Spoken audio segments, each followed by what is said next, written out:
वैसे तो मैं कोशिश करूंगा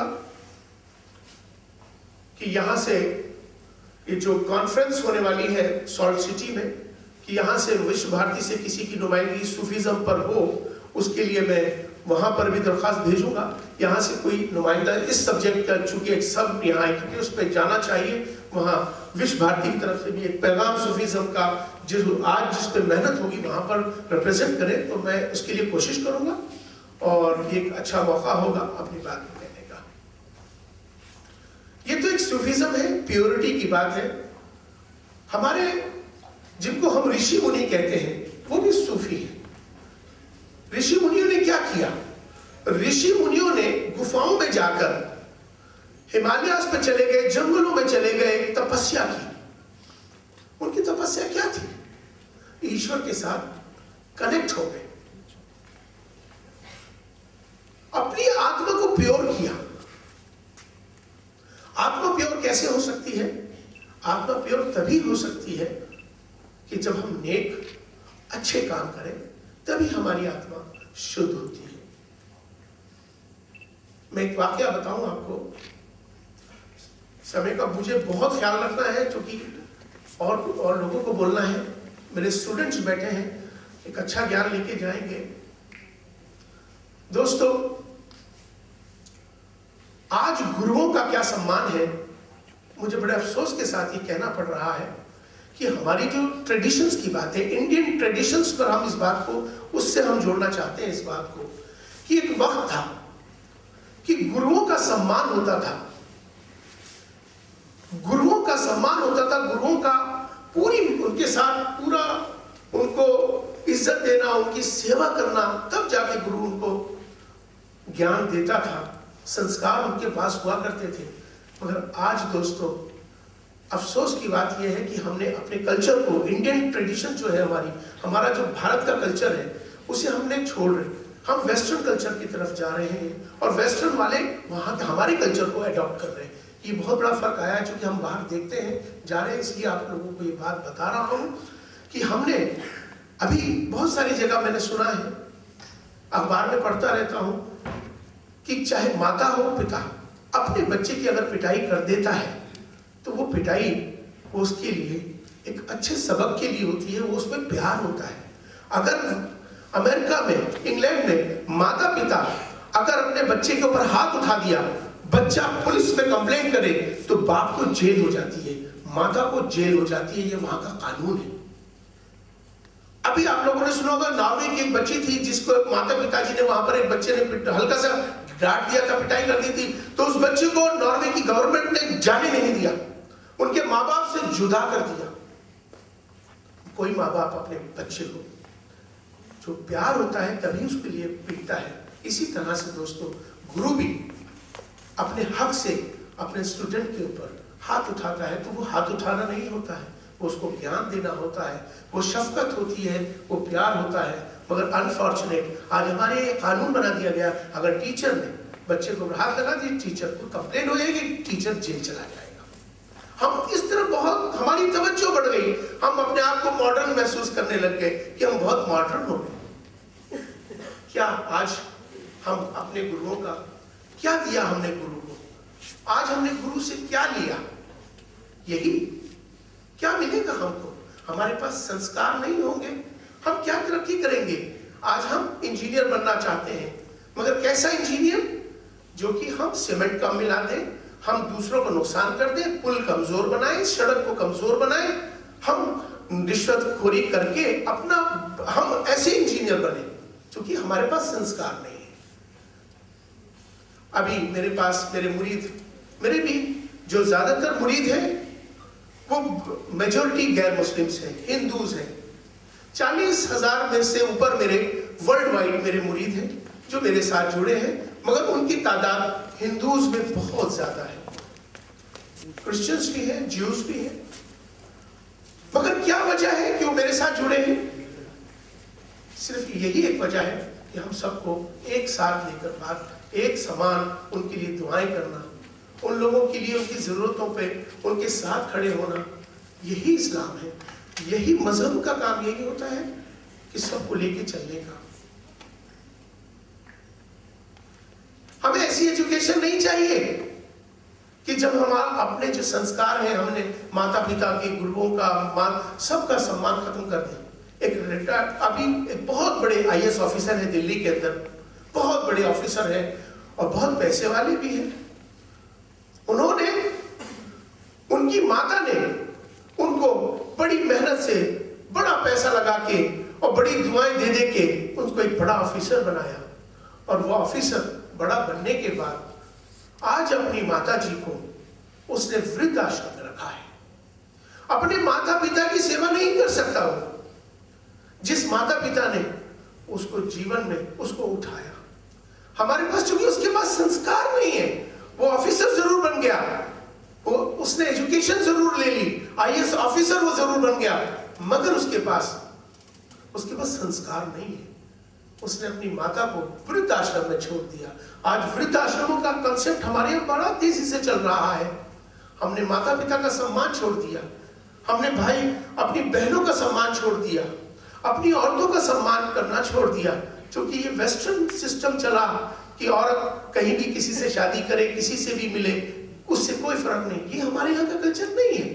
हमारे यहाँ एक जमाना था कि औरत सती हो जाती थी अपने पति के साथ। राजा राम मोहन राय जी आए, वो एक अलग बात है कि उस प्रथा को खत्म किया, वो एक अलग बात है, मगर समर्पित थी वो पत्नी अपने पति के लिए। ये संस्कार थे, मगर कहां गए वो संस्कार?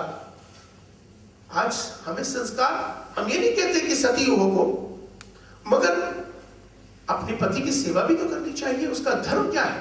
पति की सेवा। पति की धर्म क्या है? अपनी पत्नी की सेवा, अपने घर का। हम अपनी चीजों से हट रहे, जो यही एक बड़ा कारण है कि हम प्योरिटी की तरफ नहीं जा रहे, जिसके ये बड़े कारण है। हमें इस तरफ जाना चाहिए और तभी आपको जाके धर्म मिलेगा। धर्म तो वैसे कर्तव्य है, मजहब जिसको कहते हैं, कोई भी मजहब है, सब मजहब अच्छी बात करते हैं। अभी रिसेंटली हिंदुइज्म की इंसाइक्लोपीडिया थी विज्ञान भवन दिल्ली में, तो और एचआरडी मिनिस्टर स्मृति ईरानी, वैसे तो मैं उनको 2 साल से अपनी बेटी बनाया हुआ है मैंने उसको, क्योंकि उसकी बेटी और मेरी बेटी की शक्ल एक सी है, तो मैं कहता हूँ तो मेरी बेटी है। कहते हैं मेरे पिताजी नहीं, आप मेरे पिताजी हैं। मैंने कहा हाँ ठीक है, हम एक साथ, मैंने वो रिश्ता हमारा कायम है। तो हिंदुइज्म की इंसाइक्लोपीडिया थी, तो मोहन भागवत जी जो कि आरएसएस के चीफ, उन्होंने कहा कि इमाम साहब मैं चाहता हूं कि उसका विमोचन आपसे कराऊंगा। बिल्कुल एक अच्छी बात है। हिंदुइज्म क्या है? हिंदुइज्म कोई गलत बात नहीं बताता, अच्छी बात बताता है। हम सब उसके पार्ट हैं, क्यों नहीं करूंगा? मुझे खुशी होगी। सारे धर्म एक है, सब धर्म अच्छी बात करते हैं, इंसानियत की बात करते हैं। इसी तरह हमें एक अच्छा इंसान बनना है। स्टूडेंट्स हैं, आने वाले फ्यूचर है ये, तो मैं तो यही आप लोगों से गुजारिश करूंगा, यही कहूंगा कि अपने माता पिता का सम्मान करना, अपने गुरुओं का सम्मान करना, तभी आप आगे बढ़ोगे, तभी आपके पास कोई संस्कार आएंगे, तभी उसकी वैल्यूज। अदरवाइज आप कुछ नहीं कर पाएंगे। सिर्फ इस कमर्शियल दुनिया में आके पैसा तो जरूर कमा सकते हैं, शांति आप नहीं कमा सकते। एक बहुत बड़े डॉक्टर, मेडिसिन में डॉक्टरेट की डॉक्टर बड़े, उन्होंने नकली दवाई का कारोबार शुरू कर दिया। मुझे मालूम नहीं था, वो मेरे मुरीद थे। एक दिन वो मेरे पास आते थे कि इमाम साहब बड़ी तकलीफ है, गुप्ता जी बड़ी तकलीफ है। उनकी बीवी आती थी, बहुत तकलीफ है, बहुत बड़ी, दुआ करिए इमाम साहब, दुआ करिए। तो एक दिन मैंने पूछा, गुप्ता जी तुम क्या करते हो? कहने लगे इमाम साहब दवाइयाँ बनाते हैं। मैंने कहाँ पर? कहते पहाड़गंज में। मैंने पहाड़गंज में दवाई बनाई? कंजेस्टेड एरिया है दिल्ली में, है ना? तो उनकी बीवी बोली कि इमाम साहब आपसे क्या छुपाना, नकली दवाई बनाते हैं। आप नकली दवाई बनाकर आपको शांति मिल सकती है क्या? तो मैंने उनसे वादा कराया कि आज से इस काम को आप छोड़ें, अच्छी हलाल रोजी आपको मिले, उसमें बरकत आपकी होगी। तब उन्होंने शुरू इसको किया। तो दोस्तों, आज हम जो भी चीजें आज मार्केट में आप देखते हैं, हर चीज में मिलावट, तकलीफें, एक बुजुर्ग, उन्होंने खांसी थी उनको, मेरे जानने वाले हैं उनको, तो वो दवाई ले आए खांसी की, उन्होंने वो पी ली, वो नकली थी, वो पी के उनकी दोनों किडनी खराब हो गई। दोस्तों, हमने नकली दवाई बना के, उसने तो बेच दिया मगर उसकी जिंदगी तबाह हो गई। हमें इसका ख्याल करना चाहिए कि हमें दूसरों के लिए जीना है। एजुकेशन क्या है? ये मार्गदर्शन है, दूसरों को इस शिक्षा दूसरों के काम आए, आपके लिए, आपकी एजुकेशन दूसरों के लिए भलाई का वो बने। हम ऐसे जज, ऐसे वकील बने कि हम इंसाफ कर सकें, हम पैसों के लिए नहीं। जब हम अपने आप को कमर्शियल कर देंगे तो पैसा जरूर कमाएंगे, सुकून आपकी जिंदगी से चला जाएगा और आप कभी कामयाब नहीं हो सकते। सूफीज्म का मकसद ही जीवन कैसे बीते, जीवन को कैसे जीना है, वो एक जीने की कला है। मैं अपनी बात को खत्म करता हूं, क्योंकि समय की मर्यादा है, मगर अपनी आखिरी बात कह के खत्म करना चाहता हूं। दोस्तों, आज 21 जून को हिंदुस्तान, भारत ने एक बहुत बड़ा काम भारत का हुआ कि योगा को यूनाइटेड नेशन ने योगा डे डिक्लेयर किया है 21 जून के लिए। ये भारत के लिए गौरव की बात है, क्योंकि मैं हमेशा कहता हूं कि योगा किसी मजहब से जोड़कर देखना नहीं चाहिए। ये भारत की तरफ, भारत की देन है। योगा भी सूफीज्म का ही पार्ट है। योगा मेडिटेशन है जो ईश्वर के साथ आपको जोड़ता है। तो इसमें भारत का नाम हुआ है, भारत का सम्मान हुआ है। तो ये हमारे ऋषि मुनियों की देन है योगा। उसी से उन्होंने ईश्वर को प्राप्त किया, उन्होंने सबका भला किया। और सब चीजें नहीं हैं, बातें बहुत सारी हो सकती थी, और मगर चूंकि समय का ख्याल हमने किया है, चूंकि दूसरे लोगों को बोलना है और उनको हम, यही सूफीज्म है कि दूसरे का हक नहीं मारना है। इसीलिए मैं दूसरे का हक नहीं मारना चाहता। मैं पहले अपने अंदर इस बात को अंदर उतारूं, फिर दूसरों के लिए वो है, तो मैं दूसरे का हक नहीं मारना चाहता हूँ। दूसरे को मौका मिले। बहुत बहुत शुक्रिया तमाम सभी लोगों को कि आपने सुना। मगर हमारी इस बात को कि इमाम साहब आए थे, बोल के चले गए, ऐसा नहीं होना चाहिए। इसे अपने जीवन में उतारना है। और अपनी बात को ख़त्म करते हुए एक आखिरी नसीहत करके ख़त्म कर रहा हूँ। एक नसीहत है स्टूडेंट्स है कि आप नेक काम की तरफ आगे बढ़ें। नेक काम जो हो सकते हैं वो दूसरों के लिए। अभी मैंने एक काम शुरू किया है, यहाँ तो मुझे कम मालूम है, मगर दिल्ली और बॉम्बे, ये सब जगहों पर आमतौर पर ज़्यादातर लोग बीमार रहते हैं। और वही कारण है कि चूँकि वहाँ प्रदूषण का और मिलावटी चीज़ों की वजह से, तो डॉक्टर के पास हम गए और उसने बहुत सारी दवाइयाँ हमको लिख देते हैं। तो हम बीमार हुए, हमने गोलियाँ ली, दवाइयाँ बहुत सारी आ जाती हैं।